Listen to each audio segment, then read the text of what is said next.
Assalamualaikum warahmatullahi wabarakatuh. Saya Sania Maulidia dengan NPM 2180106100 dari kelas Bioprospeksi A, Universitas Islam Malang, Fakultas Matematika dan Ilmu Pengetahuan Alam.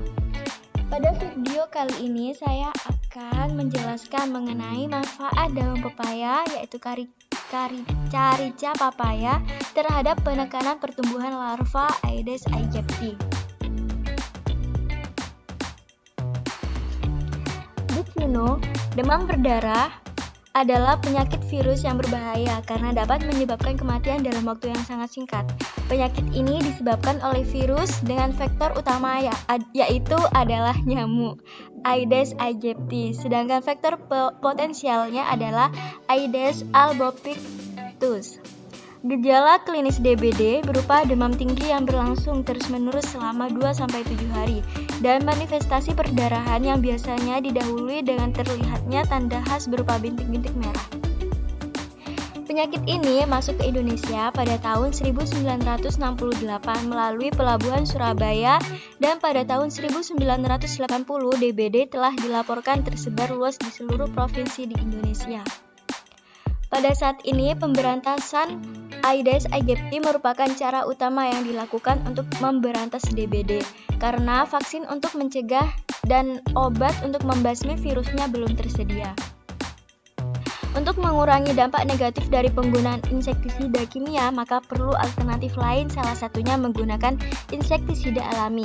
Insektisida alami dapat berfungsi sebagai alternatif untuk mengendalikan populasi Aedes aegypti yang telah resisten seperti ekstrak daun pepaya. Ekstrak daun pepaya memiliki kandungan bahan aktif seperti enzim papain, alkaloid karpain, pseudokarpain, glikosid, karposid, saponin, flavonoid, sakarosa, dextrosa, delevulosa. Dari kandungan-kandungan tersebut yang memiliki potensi sebagai insektisida adalah enzim papain, saponin, flavonoid, dan alkaloid karpain. Senyawa-senyawa tersebut menimbulkan berbagai reaksi di dalam tubuh larva sehingga dapat mengganggu pertumbuhan dan perkembangan larva. Berikut metode penelitian, alat dan bahan seperti yang tertera dalam slide. Cara kerjanya, pada ekstrak daun papaya, diambil daun papaya sebanyak 4 kg, dicuci hingga bersih lalu dikeringkan.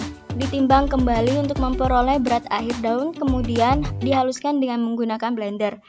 Lalu serbuk daun papaya kemudian direndam ke dalam pelarut etanol dengan perbandingan 1:10. Kemudian didiamkan selama 3 kali 24 jam. Campuran serbuk daun papaya dan etanol tersebut disaring untuk memisahkan larutan ekstrak dengan ampas. Terakhir, hasil penyaringan tersebut dimasukkan ke dalam labu evaporator untuk mendapatkan ekstrak pekat atau kental dan dimasukkan ke dalam botol steril lalu ditutup dengan menggunakan aluminium foil. Pada perlakuan larva Aedes aegypti, diambil larva dari tempat penampungan air, dimasukkan ke dalam baki plastik berukuran 30 x 20 x 5 cm yang berisi aquades. Larva akan dipelihara sampai tahap pupa yang dilakukan pada suhu kamar 26 derajat Celcius. pH air 7 dan kelembapan relatif 75-80%. Dipindahkan ke dalam baki yang berada di dalam kandang hingga dewasa dan terjadi perkawinan, kemudian dimasukkan ke dalam kandang suatu bejana yang sudah berisi aquades dan kain kasa pada sisi bejana agar mempermudah nyamuk betina bertelur.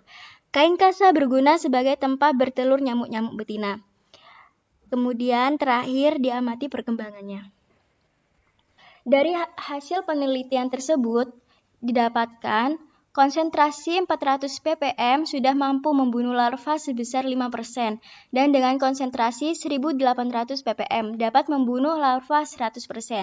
Sedangkan hasil uji akhir ekstrak etanol daun pepaya terhadap larva Aedes aegypti pada konsentrasi 1800 ppm, ekstrak etanol daun pepaya menunjukkan persentase jumlah kematian larva yang paling besar yaitu 100% dan konsentrasi 400 ppm menunjukkan presentasi yang paling kecil yaitu 8,3. Ekstrak etanol daun pepaya memiliki efek larvasida sehingga mampu membunuh larva Aedes aegypti. Semakin tinggi konsentrasi ekstrak etanol daun pepaya, maka semakin tinggi presentasi kematian larva Aedes aegypti. Efek larvasida ini disebabkan oleh komponen senyawa aktif yang terkandung di dalam daun pepaya yaitu alkaloid, saponin, flavonoid, dan enzim papain. Senyawa alkaloid yang terdapat pada daun pepaya adalah alkaloid karpain. Senyawa alkaloid bekerja dengan cara menghambat aktivitas enzim asetilkolinesterase yang mempengaruhi transmisi impuls saraf sehingga menyebabkan enzim tersebut mengalami fosforilasi dan menjadi tidak aktif. Hal ini akan mengakibatkan terhambatnya proses degradasi sehingga terjadi akumulasi asetilkolin di celah sinap. Kondisi ini menyebabkan terjadinya gangguan transmisi yang dapat menyebabkan penurunan koordinasi otot, konvulsi, gagal nafas, dan kematian. Manfaat lain dari daun pepaya. Daun pepaya baik untuk kesehatan seperti mengontrol gula darah, memperbaiki sistem pencernaan, memiliki efek antiinflamasi, mempercepat pertumbuhan rambut, dan meningkatkan kesehatan kulit. Berikut adalah gambar